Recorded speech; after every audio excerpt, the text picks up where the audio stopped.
Let me ask for some dating advice from Jordan Peterson. How do you find, on that topic, the love of your life? That's a good question.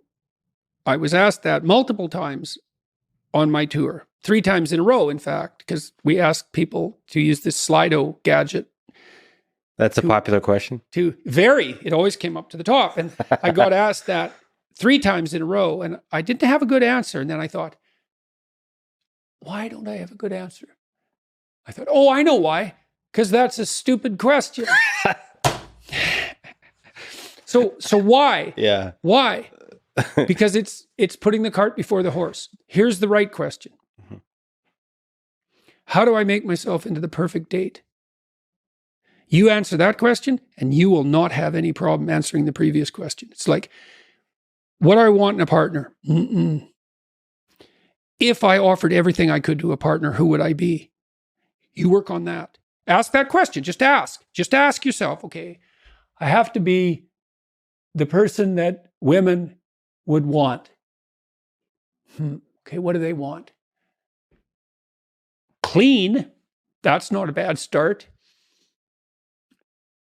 Reasonably good physical shape. So healthy,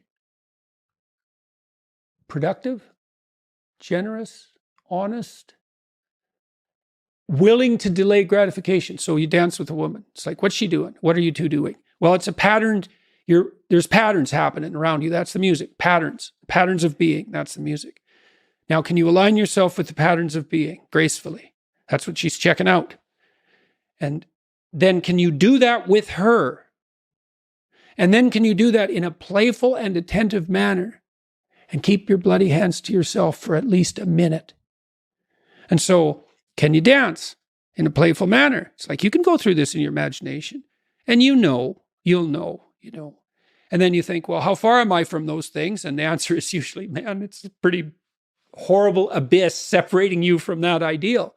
But the harder you work on offering other people what they need and want, the more people will line up to play with you. And so it's the wrong question. It's like, how can I be the best partner possible?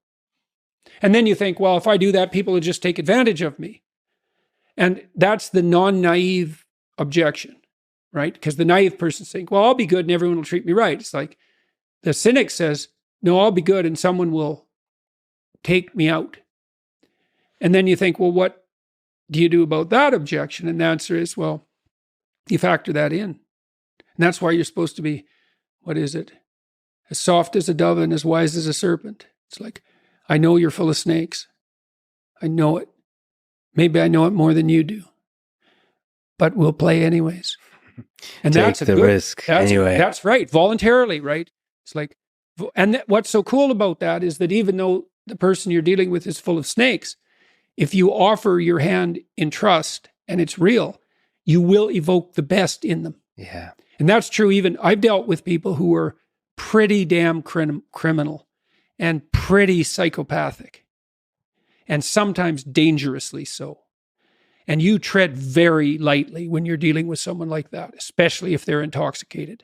And even then, your best bet is that alert trust.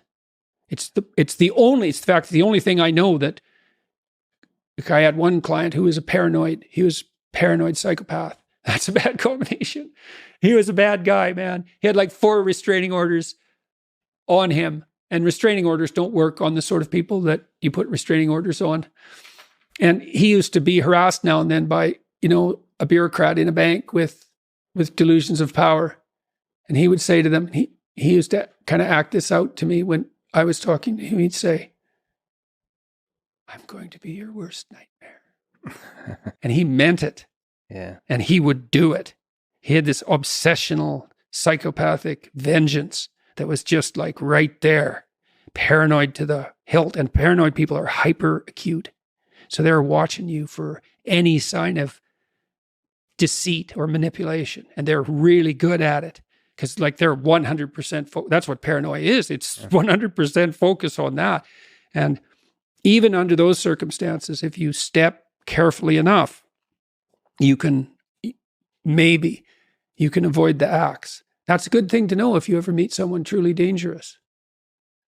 Absolutely. I believe in that, being fragile, nevertheless, taking that leap of trust towards another person, even when they're dangerous, especially when they're dangerous. If you care, if there's something there in those hills you want to find, Mhm. then that's probably the only way you're going to find it, is Mhm. taking that risk.